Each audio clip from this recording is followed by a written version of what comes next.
We often think of freedom as something external, the ability to travel wherever we wish, to speak our truth, to choose the path that excites or fulfills us. We associate freedom with open doors, with endless options, with the absence of restriction. It feels like a condition granted by circumstances, by having enough money, the right job, a supportive environment, or simply the absence of force or pressure. In this view, freedom is something we attain when the outside world cooperates with our desires. But there exists a deeper kind of freedom, one that transcends the boundaries of circumstance. It is not tied to your location, your income, your title, or the approval of others. It is not conditional, and it cannot be taken away, not by other people, not by events, not even by misfortune. This is the freedom of the mind. It is the quiet, powerful liberation that comes when you are no longer ruled by your emotions, when fear, anger, insecurity, and doubt no longer dictate your actions or reactions. It's the ability to feel without being consumed, to observe without being overwhelmed, to choose your response rather than being swept away by impulse. This inner freedom gives you the space to breathe even in tight corners.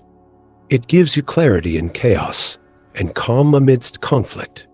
It means that even when life closes in, when options seem limited or doors shut in your face, your mind remains spacious and unshackled. You still get to decide how you show up. You still get to decide who you are, and that, in its truest form, is the most powerful kind of freedom there is. When emotions take the wheel, emotions are not the enemy. In fact, they are deeply woven into what it means to be human. They are not flaws in our system, but essential messengers that help us navigate the world. Our emotions highlight what we care about most. They point us toward our values, our fears, our dreams, and our boundaries. They are the signals that alert us to joy, to injustice, to danger, to love. Without them, life would be flat and colorless, a series of empty tasks without context or meaning. Emotions give life its depth, its texture, its intensity. They are not something to suppress or eliminate, but something to understand, to work with, to hold gently, not fearfully. But while emotions are valuable, they were never meant to lead. They're the compass, not the captain. When we allow them to take full control, to steer the ship of our lives, things begin to unravel. Because emotions, by their very nature, are fleeting and reactive. They rise in response to internal and external stimuli, often without our full awareness. And when we let them drive our decisions, those decisions cease to be deliberate. They become impulsive, erratic, and often self-sabotaging. When anger takes the wheel, we may lash out and burn bridges we later wish we hadn't. When fear is in control, we shrunk ourselves, miss opportunities, and stay small to feel safe. When sadness is in charge, we may give up too soon, forgetting our strength, our hope. When excitement runs unchecked, we can overcome it, overspend, or overpromise, chasing dopamine over direction. And here's the quiet danger in all of this. It doesn't always feel like we're being controlled. In fact, it often feels like we're simply being ourselves, making choices, expressing ourselves, doing what feels natural.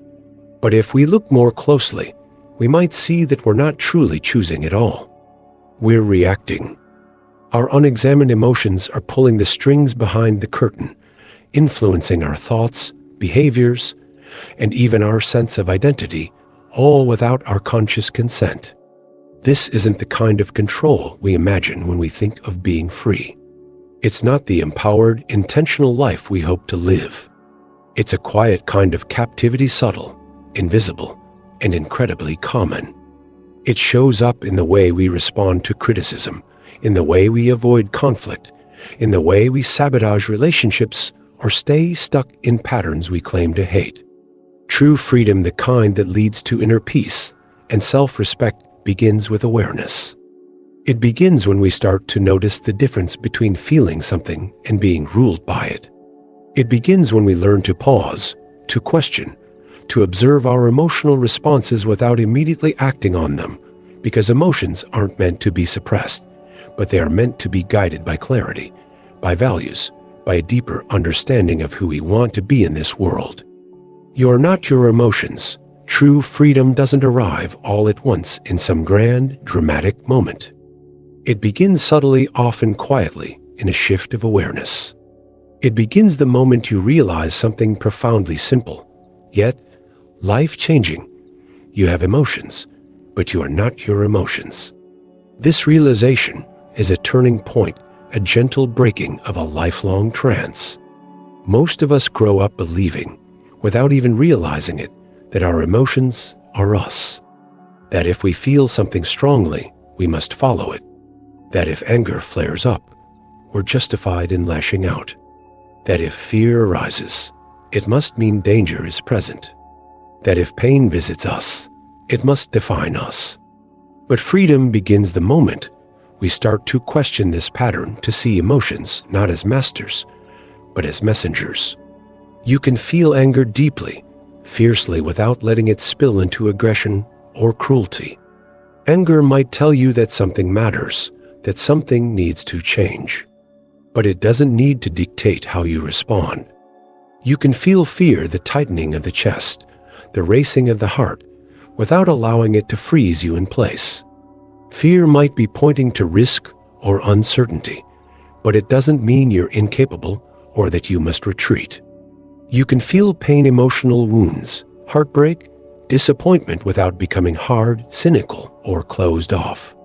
Pain can teach you about depth, about caring, about resilience. It doesn't have to turn into bitterness or resentment. You can feel joy, that expansive, soaring energy without chasing it recklessly or losing your grounding. Joy is a gift to be fully felt, but not one that requires you to abandon responsibility or wisdom. Emotions, in their truest form, are signals. They are data, not directives. They arise from the complex interplay between your inner world and your outer environment. They are worthy of attention, worthy of being understood, and absolutely worthy of being honored, but they are not infallible truths. They are not orders. They are not commands to be obeyed without question. And that's where true freedom lives, in the space between feeling and acting. It's in that sacred pause, that breath between impulse and reaction, where choice becomes possible. It's in that moment where you ask yourself, with honesty and courage, is this response aligned with who I truly want to be? Is this action coming from intention or from habit? Am I reacting from an old wound or responding from my deepest wisdom? When you begin to live from that space, that mindful, intentional space, your life transforms. You are no longer a puppet pulled by emotional strings. You become the one who observes, chooses, and shapes your way forward. You are not devoid of emotion, but you are no longer at its mercy. That is not coldness. That is not suppression. That is maturity. That is mastery. That is freedom. Awareness is the first step to mastery. Most people, through no fault of their own, end up living much of their lives on autopilot. They're not bad people. They're not broken, weak, or incapable. They're simply unaware, caught in the flow of habitual reactions, unconscious behaviors, and emotional patterns that have been playing out for years, sometimes decades. These patterns are often so ingrained that they feel like personality, like identity.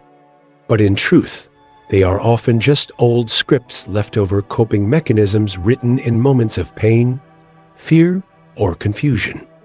Without realizing it, people let these emotional blueprints from the past dictate their decisions in the present.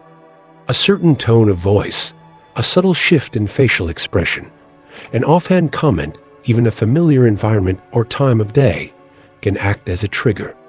And just like that, they're not truly present anymore. They're not responding to this moment, this person, this reality. They're reacting to an old wound that got touched, to a memory that was never healed, to a belief that was never questioned. And when you're in that state, when your nervous system is hijacked, when your body is flooded with emotion, it feels real. It feels urgent. It feels justified. But you're no longer fully in control. You're being driven by emotions that belong to another time, another place, another version of you. This is where awareness becomes a superpower. Because awareness changes everything. The moment you begin to observe your emotions, not push them away, not judge them, but simply watch them with curiosity and compassion, something profound happens. You create space. You create a gap between the emotion and the action, between the trigger and the response. And in that gap, there is choice. There is power. There is freedom. You begin to notice what's really going on beneath the surface. You start to see the emotional layers, the root causes, the unspoken fears and unmet needs hiding underneath your reactions. I'm not actually mad at this person. I'm mad because I feel disrespected, and that taps into an old story that I'm not valued. I'm not really afraid of this decision. I'm afraid of what it will mean if I fail, of how I'll see myself, of how others might see me. I'm not truly upset about this delay. I'm upset because I feel like I'm losing control. Like things aren't unfolding the way I planned. These insights don't come to shame you. They come to liberate you, because once you see clearly, you can choose wisely. You're no longer bound to the same loops. You can pause and breathe. You can respond with intentionality rather than react from pain. You can speak with clarity instead of defensiveness. You can take action from your values rather than from your fears. And over time, this practice of awareness, of creating space, observing, understanding, transforms your inner world. You begin to move through life with more grace, more compassion, and more authenticity. You stop being controlled by your emotions and start being guided by your wisdom. That is how real change happens. Not from forcing yourself to be better, but from seeing yourself more clearly and choosing differently, one conscious moment at a time. Strength isn't the absence of emotion, it's emotional sovereignty. There's a common myth we've all been fed at some point that true strength means being untouched, unaffected, unfeeling. That strength is about being cold, closed off, emotionally distant. That if you cry, you're weak.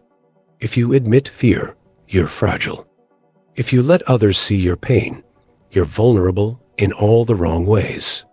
In this version of strength, stoicism gets mistaken for superiority, and numbness is worn like a badge of honor. But real strength isn't about shutting down your emotions, it's about owning them. It's not about becoming a stone wall, it's about becoming a steady ground.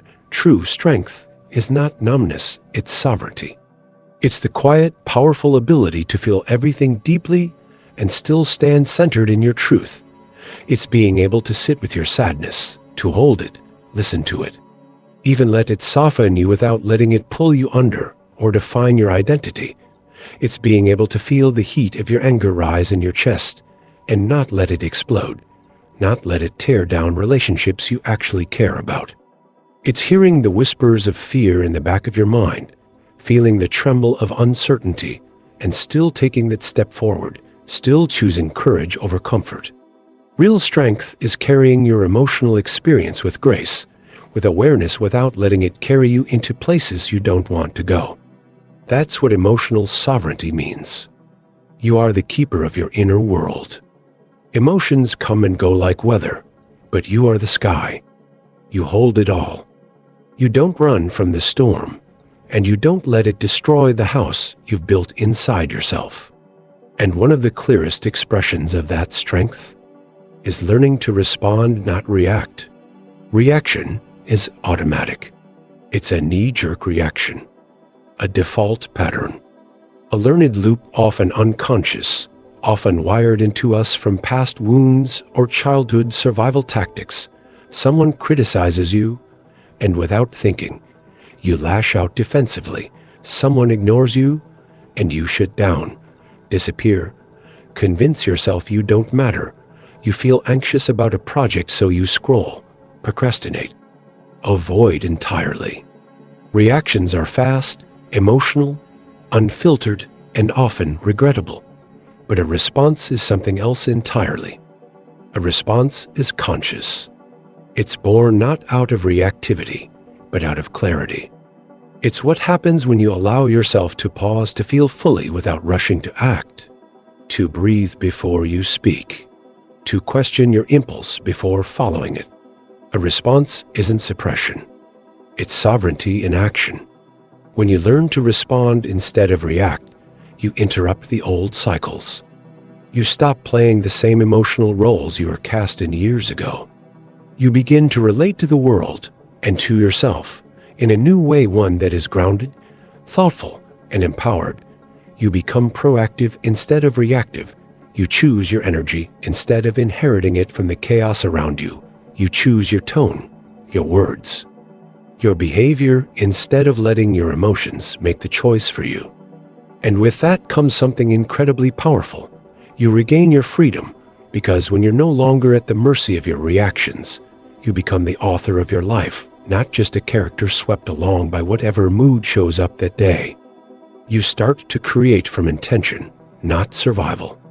From wisdom, not woundedness. That's where real strength lives, not in pretending you don't feel, but in knowing that you do and still choosing who you want to be. This is the quiet revolution. In a world that tells you to follow your heart, go with your gut, trust your feelings, you choosing to pause, to question, to rise above automatic emotion is revolutionary. It means stepping into maturity, into self-responsibility. It means deciding that you don't just want to feel free, you want to be free. And that kind of freedom, it doesn't shout. It doesn't need to. It's quiet, calm, grounded. It shows up in how you walk through conflict. In how you hold yourself when things don't go your way. In how you treat others when you're hurting. In how you keep going, even when your emotions tell you to give up. In the end, true freedom isn't found in a life that's free of pain, fear, or sadness. It doesn't come from escaping discomfort or avoiding difficult emotions. It doesn't live in some perfect future where nothing ever goes wrong, where you're always happy, always confident, always in control. That kind of freedom is an illusion, a moving target that keeps us chasing but never arriving. Real freedom, the kind that transforms you from the inside out, is found in your ability to face those emotions fully, to feel them deeply, and still remain centered. It's found in your capacity to sit with your pain without collapsing under it, to acknowledge your fear without letting it dictate your choices, to allow your sadness to be present without letting it consume your sense of hope or direction. True freedom is the quiet strength that rises not in spite of your emotions, but through them. You weren't meant to be ruled by your emotional states. That's not your purpose. You're not here to be pulled helplessly in every direction by every mood or every passing storm inside your mind. You're here to understand your emotions, to learn their language, to recognize their patterns, to ask what they're trying to show you. Emotions are not the enemy. They're messengers, guides, signals. But they were never meant to be the ones steering the ship. You're here to lead yourself through your emotions, not around them, not above them, not beneath them. Through. That means meeting yourself where you are, with honesty and compassion. It means choosing curiosity over judgment, patience over panic, grace over guilt. It means holding space for your own experience while still choosing how you want to move forward, how you want to respond, how you want to show up in the world, and when you can do that, when you can feel without drowning, listen without reacting, and move forward with intention even in the midst of emotional waves. That's not just freedom. That's mastery. A mastery rooted not in control or perfection, but in deep awareness, emotional integrity, and inner peace. Thank you for watching. Don't forget to like, share, and subscribe.